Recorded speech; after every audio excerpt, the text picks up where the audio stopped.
What's going on, guys? Today we're going to be reviewing the three most popular Fortnite islands, starting with Tilted Towers Zone Wars, because Tilted Towers is the best. So I guess normally whenever you start one of these games, it makes you spectate people, because reasons. Now normally I would deduct points for that, but this is Tilted Towers Zone Wars, so we're not going to deduct any points at all. And you know what? It's really a good thing because you get to see how sweaty some of these people are, and you get to see the competition you're up against, and really just take it all in and realize that you don't stand a chance against any of these guys. At least that's how I felt about these two guys going at it. The person I'm spectating is way better than me at builds and edits. If it was me playing, I would have died when he got shot earlier. I never would have recovered from that. All of that to say, the Zone Wars is not for the casual player, and Tilted Towers even less so. This game mode is amazing for getting better at build fights and in-game battles where the circle is closing in on you. This is like a training game mode you play to get better at the regular game. This guy put in all that work just to get boxed in. And then BAM! Okay, so when you start a regular game and you're not spectating people, you're in a little bit of a waiting lobby. I guess they have new guns for you to grab. You can take in the game with you, just stuff for you to look at. And then when you start the game, they give you even more guns. And they give you a bunch of materials. It's mostly build fighting. And yeah, they give you shield and stuff. I came across this guy that was AFK, had to kill him. Now in hindsight, I couldn't tell you what I was thinking right here. I had just seen a guy above me, and for some reason I thought, oh, I'm gonna dig down a few blocks. It was just a real smooth brain decision on my part. I should have remembered what Master Obi-Wan said, which was, never fight someone who has the high ground, you Pop-Tart. Obviously this guy sees me because he has the high ground. I try to run for cover, but my mistake seems to be fatal.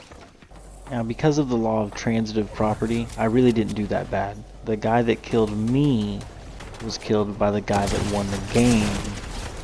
So I really got third place. See, right there, guy wins the game.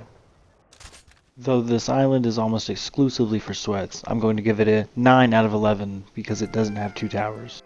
This next one is Goated Zone Wars. You may have heard of this one.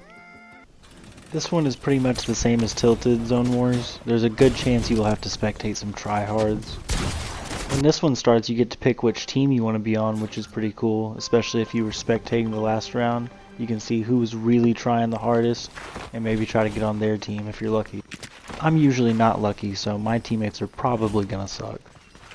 Once you're in the actual game, you get to select weapons from the wall over here. You got shotguns, SMGs, everything you could ever ask for, pretty much. Hey, look, there's another Goku. I wonder if he'll go blue with me. Oh, he's doing it. I wonder if he'll go ultra with me. Oh, no way, he did it. I do have one cool teammate. I take back everything I said.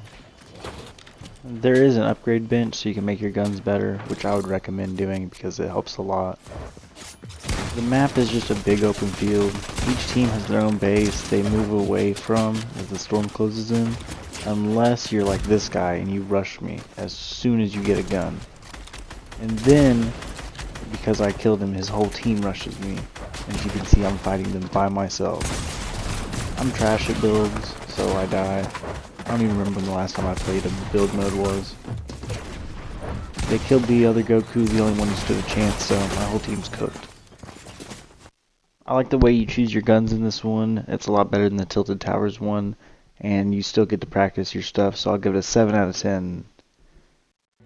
This last one is called The Pit, which is a weird name.